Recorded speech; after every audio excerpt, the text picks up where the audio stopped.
Sensory Trust is a national organisation. We're UK-wide and we promote and support inclusive design.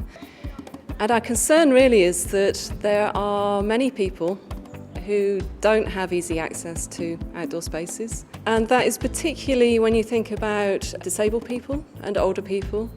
But what we've realised through our work is that a lot of the barriers that affect those people are equally shared by others. So if you think about somebody with young children and managing pushchairs, or you think about actually families and friends who go and visit places, they're equally actually impacted by the same barriers to getting around and enjoying a place. So if you're a designer and you're thinking, okay, I'm designing a space here, I can't actually just think about an average person. I'm having to think about people who have, for their primary sense, maybe they don't have sight or they don't have hearing. And what we know from experience is very often what it means is that what comes out as an end product, when people have really taken that on board, is a design that's way more interesting for people in general. And today I think we've almost started to pretend that we are just visual. But actually when you ask people about their strongest memories of place, very, very often what they come back with is a special sound, a special smell, something that really triggers the memory that isn't necessarily a visual recollection.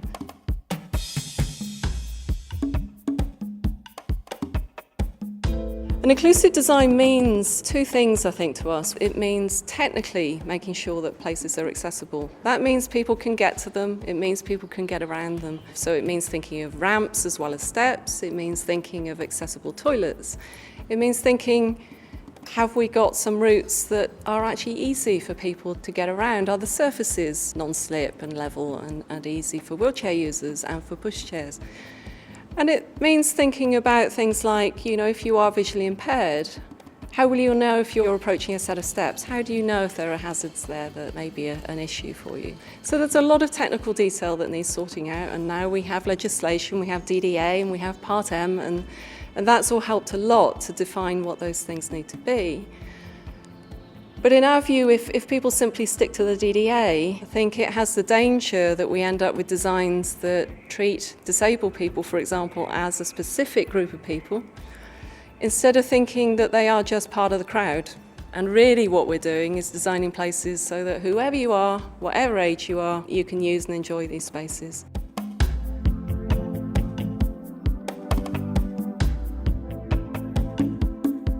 I think it's vital that architects and designers have input from people at an early stage like myself.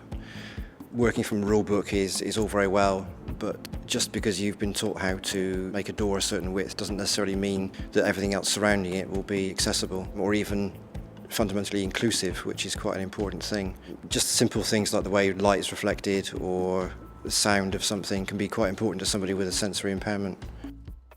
To make a design inclusive is a real challenge and can probably seem overwhelming to try and think of all the things that you need to think of. But again, talking to people brings out the key things that you need to include, and also to help you resolve some of the conflicts, because sometimes things that work well for one group or one particular range of disabilities actually work against another group. So there is a balance to be reached. So the important thing, I think, behind all this is involving people in consultation. But in my experience, I've found that this can be quite a threatening thing for designers. And I think this comes from a slight misconception of what consultation needs to be. It's very easy for designers to think that what you're doing is you're getting a load of people in and asking them to actually design the thing partly on your behalf. And in our view, that really isn't what you're trying to do. The design skills sit with the designer. But the consultation is about bringing into play the different views that people have, the different ideas that they have for the experiences that they would want to have. And really what that does is it brings up a whole load of things that then the designer has the challenge of taking on board and interpreting through their design. We had a chance to do this recently with Eden Project in the design of their new Banrock Garden. And what we wanted to do there was say, okay, this is a new design here in the outdoor landscape at Eden. Let's involve a load of different people in generating their ideas, get those stitched into the design, and then bring those people back to to actually get their response of, how did this work out and what did it create for them. So we set out some stalls full of materials, things that they could get hold of, different plants, different textures, and we asked them to just comment on these sort of things. And as ever, all sorts of interesting things came out and things that always surprise you. And one of the things was a person who uses a wheelchair who said to us, "I never get a chance to look down on people. I'm constantly looking up. And what would be great in a garden would be to have a chance that I could be the higher up one." So in the design of the garden, there is actually a raised platform that was partly put in there for that very reason, so that as a wheelchair user you could go onto that and get a higher vantage point across the garden.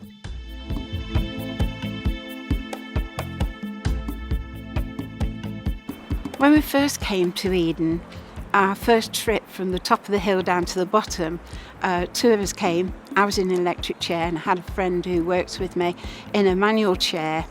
And the first thing that really got at us was the fact that as we came down the hill, there was a lot of very sharp drops down the side. And what we did then, we decided that, okay, we need to do something about that. So we came to the conclusion that using things like the offcuts of trees, the offcuts of stones, any stones that could be collected, could be used as a defence against going over the edge. And they've got little hedges now as well. So even if we went over the edge, we'd have a soft landing.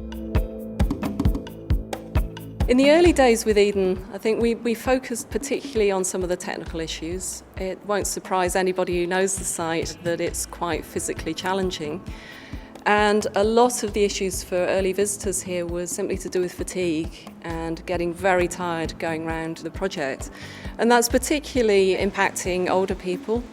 But also if you're a wheelchair user or if you're a very young child, these things are big issues for you. And we have strong memories of, in the early days, somebody carrying a tiny toddler, back to the car and just looking exhausted from all the effort.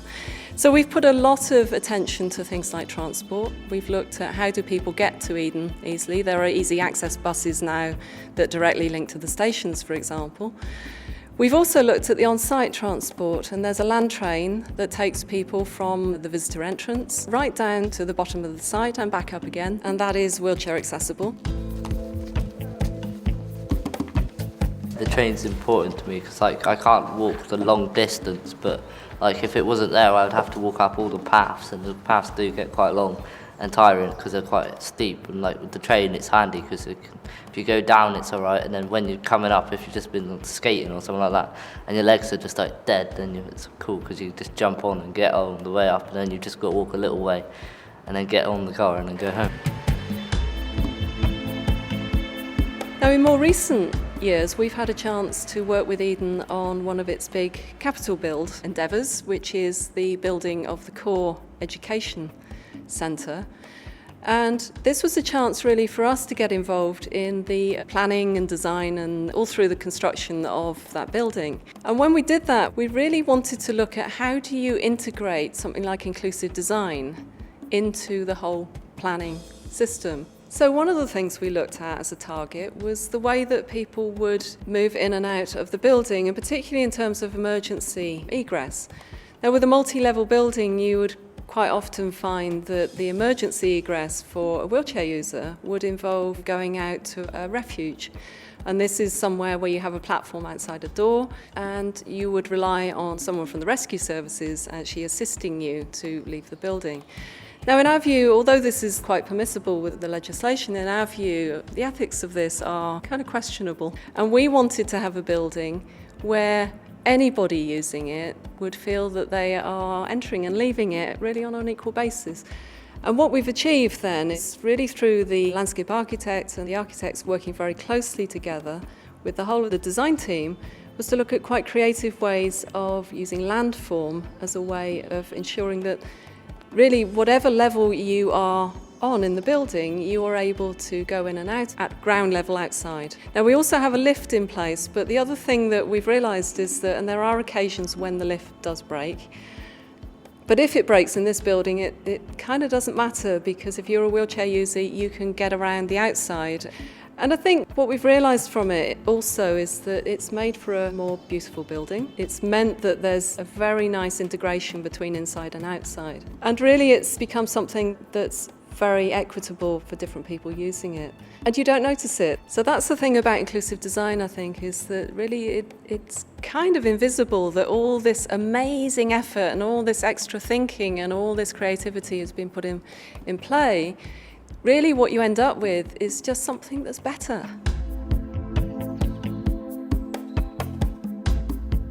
We've been looking at some of the text interpretation and thinking, okay, there's 7 million people in the UK who don't have basic literacy. That's quite a big deal. And another million with learning disabilities. So a lot of people out there who can't access basic text. And what you'll see at Eden Project is a lot of pictures used to accompany text so that if you can't access the words, you've still got something that can give you some of the message. And we've taken that a step further and we've been using something called Widget. It's a system that uses pictograms, but it's very often used just for people with learning disabilities, and we felt that it would be great to mainstream it. And it means, for example, if you're somebody who comes in and doesn't have English as a first language, or you're dyslexic, or you just don't have that understanding of text, you still can get some of the idea of what the messages are that are being put out. And of course, the Eden Project is a global garden, so we're showing different cultures and different communities, and it's really important in all our interpretation and everything that we do that we think of the multiculturalism in the UK as well. And we've got a few examples of where we've included a whole range of diversity in some of our exhibits, which is another really important thing. One of the things that we've done in the Education Centre is to look at signage as a very important aspect of people finding their way around the building and finding their way to things like toilets and cafes. And with the signs, what you'll see is that they're designed to be very good contrast, they're very clear, but they're also really nice. And that's, again, the message, I think, with this work, is that inclusive design doesn't need to mean making things look dull. It doesn't have to be beige, it can be bright colours, and it can look great. And we've had a huge amount of feedback from visitors to say we really like those signs because we can find the toilets. So inclusive design at Eden really means that we want not only people to have access to things, everything around the site, but we want them to enjoy their experience here as well. So an example of inclusive design in this particular biome is where we made some handrails which were intended to improve accessibility. But we made them out of material that would have been local to the Mediterranean, out of sweet chestnut. And they've turned into an absolutely wonderful tactile experience. So the handrail actually doubles up as not just as an access aid, it's also thinking about those other details and making things nice to touch. Another thing that's a particular thing of mine really is to do with seat heights. I'm not particularly tall, and the standard size seats I do not find comfortable, and I know a lot of other people don't. So what we try and do is create not just standard seats, we create them at different heights, and that's another really important thing to think about throughout the design process. One of the best things I think about Eden has really catered for people in wheelchairs. The raised gardens are very special to us all because we don't have to bend down, we can smell them, we can feel the texture of everything, and it just having something real close to you that smells nice is really good. Eden was recently voted top in the new Rough Guide to Accessible Britain in the Parks and Gardens section. And it's a really nice endorsement, I think, of all the work that's been going on here to make the place more accessible and more inclusive. And we all know there's way more that needs to be done, but I think it's been a real accomplishment in what has already been achieved. And something that's very important in that is recognising that inclusive design needs to thread its way through every single aspect of design and management of a place. And it's not something that simply gets done when something is made. It has to be there in the way that things are run. And a good example of that recently has been on the music sessions in the summer. These have been really successful, and we've worked with Eden to make sure that different visitors coming to those music sessions could have a great night. So we invited some people to come in as user testers, and this included people with assistance dogs, people with hearing impairments, people with visual impairments, wheelchair users, people with learning disabilities. And those people came to the sessions and basically shared their feedback on how it was for them and what sort of access improvements they would like to see. And as a consequence, we've been doing this for 3 years now, and the experience has become better and better. And there's a wheelchair accessible platform that's designed, and that was made larger so that more people could use it. Me and my friends like come in here because they've got their sessions that like got a platform so like I can see over the top of everybody and like watch the actual session and have fun with it instead of standing down on the thingy where you can't actually see anything because you're shorter than everybody else. The Eden project for me is really quite important. At its values, it has accessibility in place. They've been so forward-thinking in making sure that everything's accessible and consulting people like us at an early stage. And it means that I can now come to the Eden sessions or I can wander around the biomes. Basically, I don't have any access restrictions, and it means that I can come along with people that are able-bodied and I don't have to worry about any restrictions to having an enjoyment with them for a day out.